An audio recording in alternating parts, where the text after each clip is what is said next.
রায়দিঘি গ্রামের জঙ্গলের মাঝে ছোট একটা কুয়ো ছিল।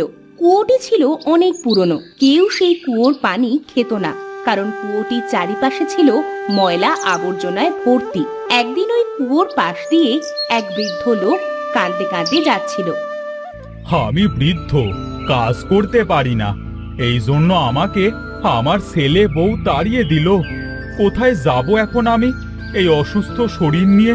কি দিয়ে ওষুধ কিনে খাবো? তেমন টাকাও নেই কাছে। কি করব এখন আমি? এমন সময় বৃদ্ধ একটা পাখিকে কুয়োর ওপরে বসে থাকতে দেখে। তোর মতো যদি আমি পাখি হতাম, তাহলে হয়তো আমায় এত কষ্ট করতে হতো না।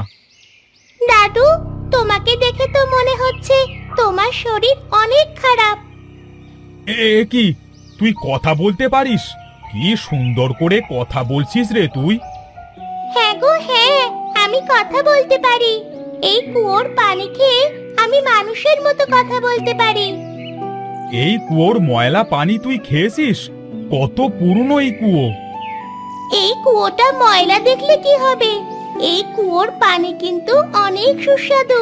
এই কুয়োর পানির অদ্ভুত গুণও আছে। কি গুণ আছে এই পানির? কেউ যদি তার কোনো মনের ইচ্ছে নিয়ে পানি পান করে, তাহলে তার সেই ইচ্ছে পূরণ হয়ে যায়। এই কুয়োর পানি পান করলে আমি সুস্থ হয়ে যেতে পারবো? কেন পারবে না?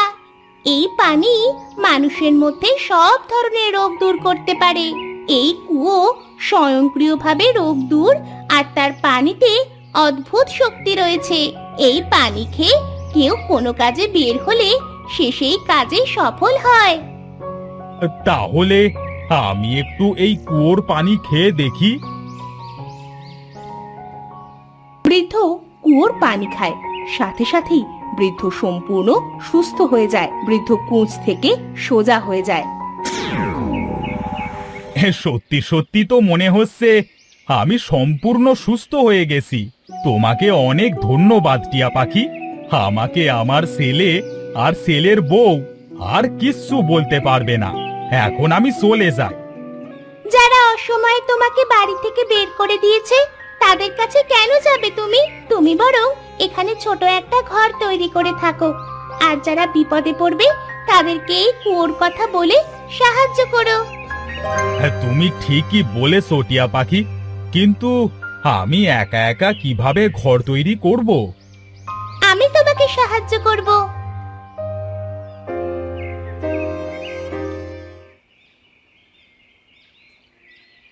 বৃদ্ধ আর পাখি মিলে কুয়োর পাশে ছোট একটা ঘর তৈরি করে সেখানেই থাকতে শুরু করে।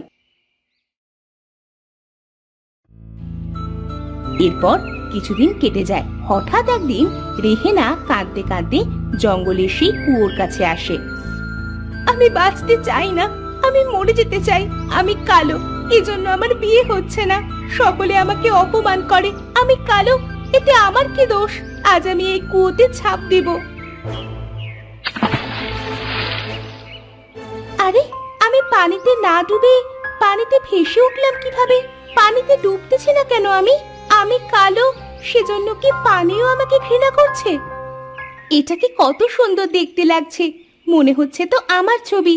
আমি এত সুন্দর হলাম কিভাবে? কি অদ্ভুত এই কুয়োটা! আমি মরতে আসলাম আর আমাকে সুন্দর বানিয়ে দিল।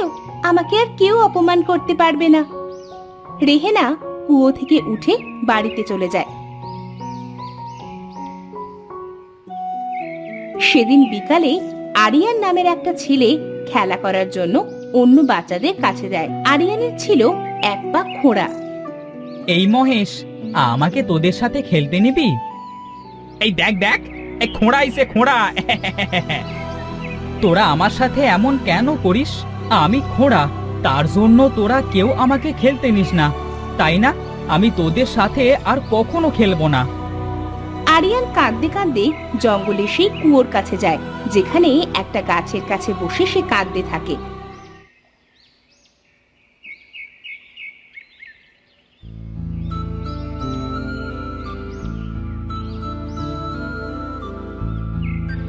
এ কি দাদু ভাই, তুমি কাঁদছো কেন?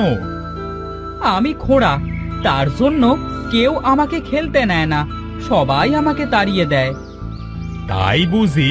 তুমি কেঁদো না, আমি তোমাকে একটু পানি দিচ্ছি, এই পানিটুকু খেয়ে নাও, দেখবে তুমি সম্পূর্ণ সুস্থ হয়ে গেছো। সত্যি বলছেন আপনি? তখন সবাই আমাকে খেলতে নেবে? কেন নেবে না, খেলতে অবশ্যই নেবে।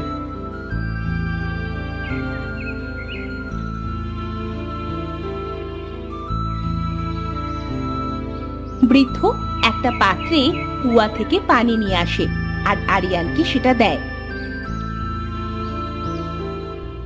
তুমি এই পানিটুকু খেয়ে নাও দাদু ভাই, দেখবে তুমি ঠিক হয়ে গেছো। আরিয়ান পানিটুকু খায় আর সাথে সাথে আরিয়ান সুস্থ হয়ে যায়। দাদু, দেখেন, আমি সুস্থ হয়ে গেছি, আমি হাঁটতে পারছি। কি মজা, কি মজা! আমার যে কি আনন্দ হচ্ছে! দাদু, আমি মাকে বলতে গেলাম, কেমন? আরিয়ান আনন্দ করতে করতে তার মায়ের কাছে গিয়ে সব কথা বলে। আস্তে আস্তে অদ্ভুত এই কুয়োর কথা পুরো গ্রামে ছড়িয়ে পড়ে। গ্রামের অনেকেই আসে কুয়োর কাছে, এক একজন এক এক রকমের সমস্যা নিয়ে। সবার সব সমস্যা কুয়ার পানি খেলে সমাধান হয়ে যেত। এমনই একদিন, তুমি তো অসুস্থ মা, চলো তোমাকে ওই কুয়োর কাছে নিয়ে যাই, দেখবে তুমি সুস্থ হয়ে যাবে।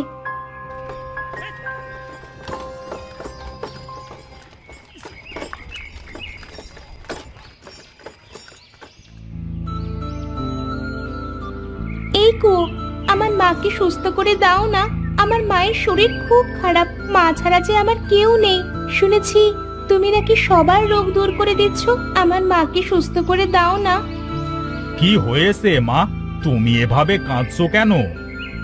আমার মায়ের শরীর খুব খারাপ, শুনেছি এই কুয়ো নাকি সবার সমস্যা দূর করে দেয়, তাই কুয়াকে বলছি আমার মাকে সুস্থ করে দিতে। এই কুয়োর পানি খেলেই তোমার মা সুস্থ হয়ে উঠত, কিন্তু হঠাৎ আজ দুদিন এই কুয়োর পানি শুকিয়ে গিয়েছে। আমার কাছে অল্প একটু পানি আছে, তুমি সেটুকু তোমার মাকে খাইয়ে দাও, দেখবে তোমার মা সুস্থ হয়ে গেছে।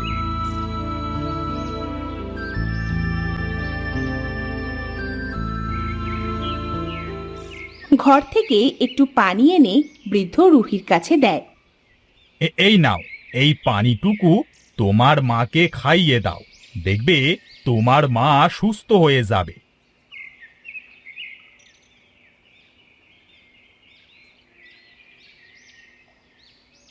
দাদু, আমার মা তো সুস্থ হলো না, এখন কোথায় নিয়ে যাব আমার মাকে? তোমার মা কেন সুস্থ হলো না সেটা আমি জানি না, হয়তো হয়তো কুয়ো তার জাদু বন্ধ করে দিয়েছে। কুয়ার পানিতে কাজ না করায় কুয়ার কাছে তেমন একটা লোক আসে না। এরপর কয়েক বছর কেটে যায়। একদিন হঠাৎ অন্য গ্রামের এক লোক কাঁদতে কাঁদতে সেই কুয়ার পাশ দিয়েই যাচ্ছিল। আমার এই কি সর্বনাশ হলো! আমার সব শেষ হয়ে গেল, এখন আমার কি হবে?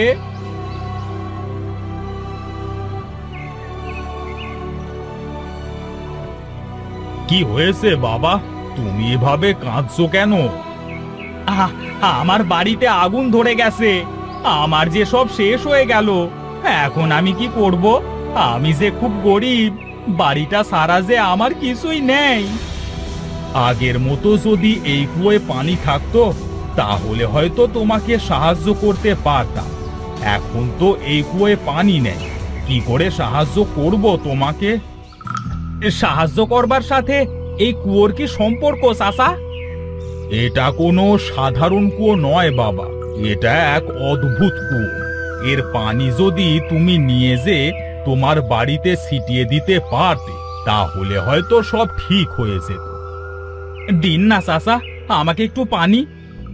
জানি না হঠাৎ করে কিভাবে এই কুয়োর পানি শেষ হয়ে গেছে, এখন আর এই কুয়োয় কোনো পানি নেই, আর এই কুয়োর পানিতে কোনো কাজও করে না। আসলে আমার কপালটাই খারাপ চাচা, তাই তো কোনো ভালো কিছু আমার কপালে থাকে না। কাঁদতে কাঁদতে মাহিমের একটা হাত কুয়াতে গিয়ে পড়ে, সাথে সাথে কুয়ো পানিতে ভরে যায়। কি হলো? এই কুয়োতে এত পানি এলো কোথা থেকে? ধন্যবাদ তোমাকে মাহিম, তুমি আমার প্রাণ ফিরিয়ে দিয়েছো। তুমি কিভাবে কথা বলছো? আমি কথা বলতে পারি। এতদিন আমি ঘুমন্ত অবস্থায় ছিলাম, কারণ কিছু অসৎ চোর আমার কুয়ো থেকে পানি চুরি করে নিয়েছিল অসৎ কাজে লাগাবে বলে। তখন থেকেই আমার কুয়োর সব পানি শুকিয়ে গেছে। তাহলে এখন এত পানি কোথা থেকে এলো? মাহিমের জন্যই আমার কুয়োতে পানি এসেছে। একজন সৎ ভালো মানুষের আশায় ছিলাম, কারণ তার ছোঁয়ায় আমি আবার আগের মতো হতে পারতাম। আমার সেই আশা আজ পূর্ণ হলো। মাহিমের জন্য আজ তুমি তোমার পানি ফিরে পেলে, তাই তো? হ্যাঁ তাই। মাহি, তুমি এখান থেকে যতটুকু পারো পানি নিয়ে যাও, দেখবে তোমার সব দুঃখ কষ্ট দূর হয়ে যাবে।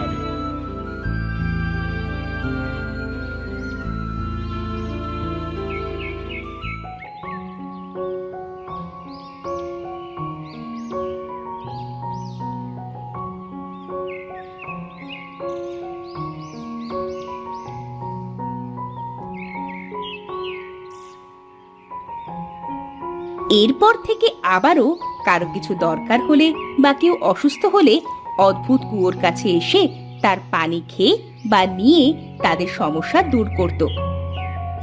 আস্তে আস্তে অদ্ভুত এই কুয়োর কথা কয়েক গ্রাম ছড়িয়ে পড়ে। এরপর থেকে দূর দূরান্ত থেকে লোক আসতো অদ্ভুত এই কুয়োর পানি খেয়ে তাদের সমস্যা দূর করতে। এরপর আর কখনোই আর এই অদ্ভুত কুয়োর পানি শুকিয়ে যায়নি।